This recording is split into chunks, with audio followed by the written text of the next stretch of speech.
Essa mulher afirmou ter vivido em Marte por 7 anos e foi silenciada. Olá, pessoal! Hoje vamos conhecer um dos casos mais enigmáticos da era moderna. Trata-se de uma mulher que desapareceu em 1997.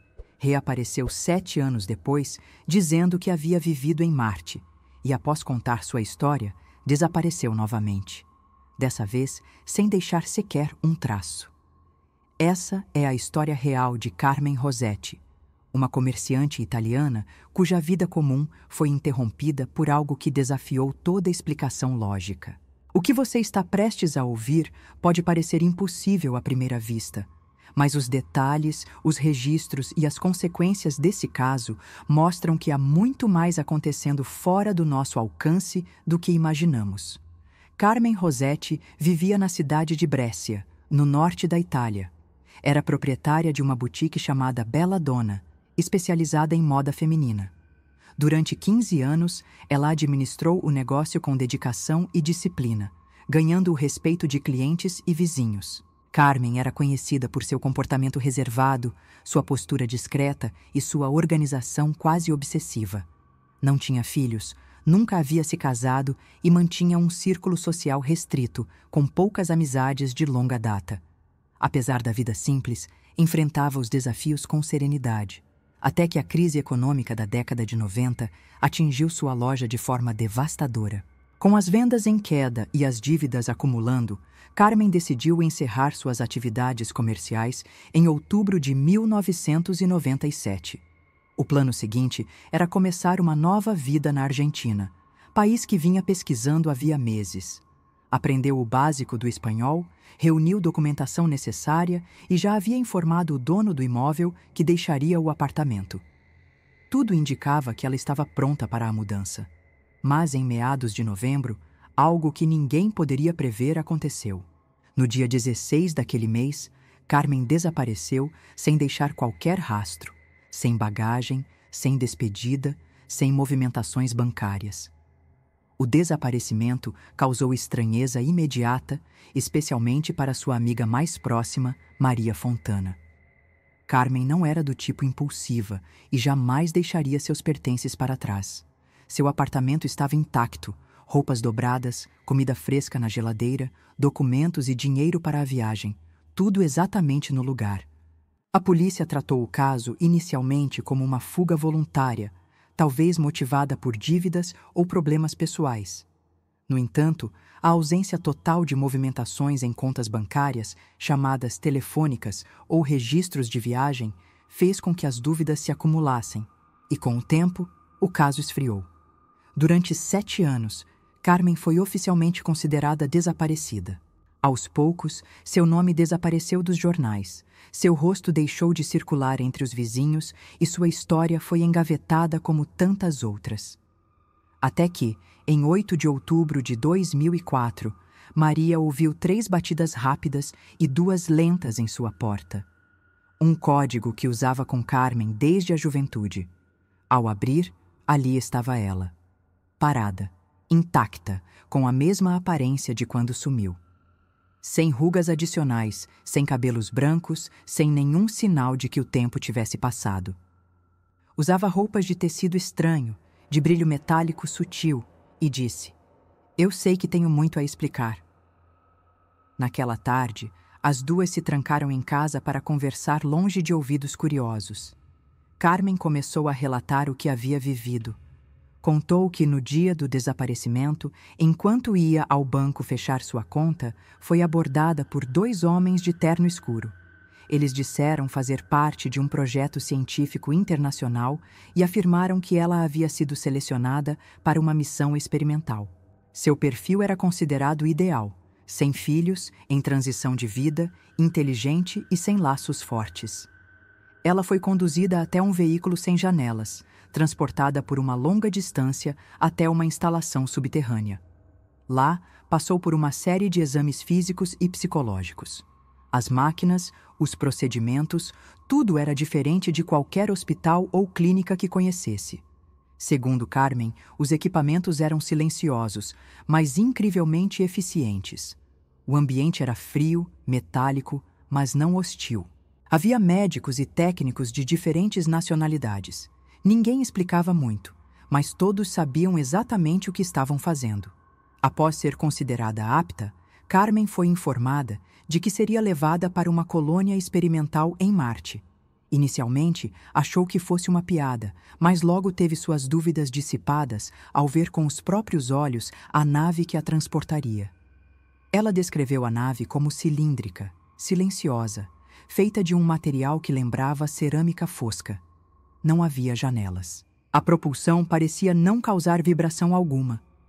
Carmen contou que, antes da partida, passou por um processo chamado adaptação atmosférica. Segundo os técnicos, tratava-se de uma série de intervenções químicas destinadas a modificar o sistema respiratório e imunológico, permitindo que o corpo humano se adaptasse à atmosfera marciana. A explicação que deram a ela era direta. O oxigênio da Terra acelerava o envelhecimento celular, enquanto a composição atmosférica de Marte retardava esse processo de forma significativa. A viagem durou menos tempo do que ela imaginava. Carmen disse que não foi informada da duração, mas sentiu como se tivesse sido sedada por algumas horas e acordado já no destino. A chegada à superfície marciana foi feita de forma quase cerimonial. Ela foi recebida por um pequeno grupo de colonos, todos civis como ela, que já estavam há meses ou anos na colônia. O lugar era construído sobre e sob a superfície de uma enorme cratera, com uma estrutura que lembrava uma cidade subterrânea, iluminada por painéis solares e sistemas de luz adaptável. Os prédios tinham formas arredondadas e paredes metálicas finas, porém resistentes. Cada colono possuía um pequeno apartamento funcional, com 2 quartos, cozinha e banheiro, tudo alimentado por energia renovável. A água era reciclada e o ar filtrado por sistemas automatizados. Carmen se adaptou rapidamente. Disse que as noites eram silenciosas e os dias longos. Havia um ciclo artificial de luz controlado para manter o ritmo circadiano. A comida era cultivada em estufas hidropônicas, verduras, raízes e algumas frutas. Tudo muito limpo, eficiente, quase clínico. Os colonos dividiam tarefas e rotinas como em uma pequena comunidade isolada.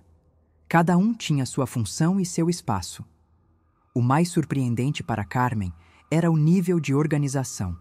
Havia reuniões semanais com administradores, acesso limitado à informação e comunicação apenas por terminais internos. Mas com o tempo, ela notou a presença de visitantes esporádicos, figuras que chegavam em naves silenciosas, vestindo roupas distintas. Eram políticos, empresários e celebridades, gente reconhecível. Pessoas com rostos estampados em capas de revistas que Carmen jamais imaginaria ver ali. Esses visitantes não interagiam com os colonos.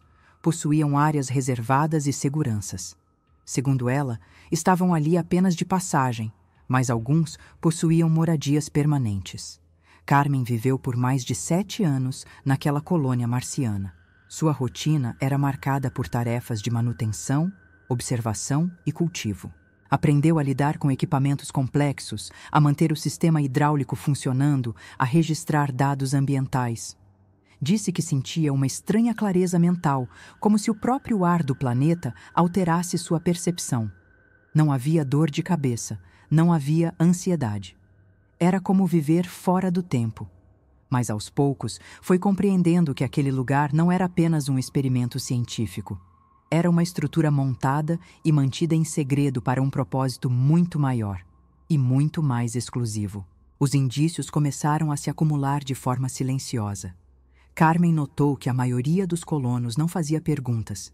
Havia uma espécie de acordo tácito para não questionar certas ordens nem se envolver com a logística das visitas que chegavam. Mas ao longo dos anos, ela foi reunindo fragmentos de informação. Escutou conversas sussurradas em idiomas diversos. Observou mapas parciais com pontos marcados que pareciam indicar outras bases em locais distantes. Em uma ocasião, viu uma nave se dirigir a uma área que ninguém mencionava. Quando perguntou, foi ignorada.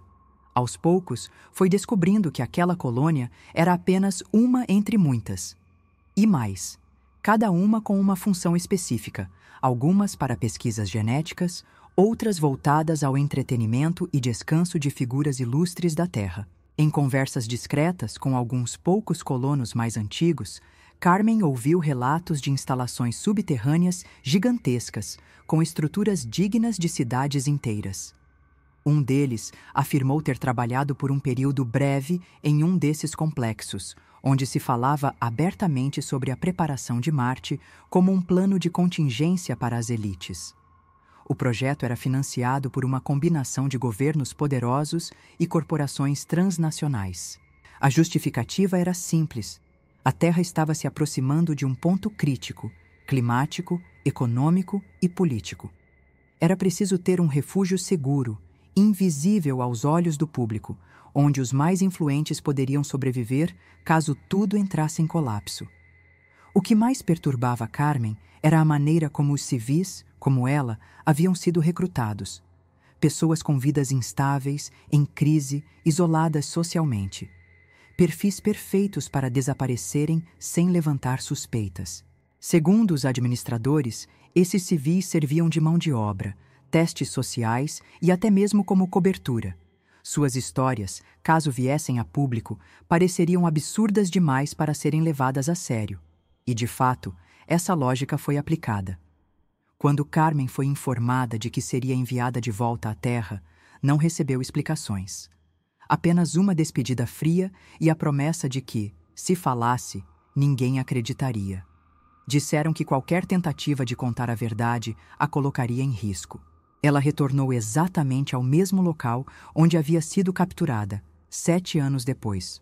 Usava roupas discretas, mas tecnicamente avançadas.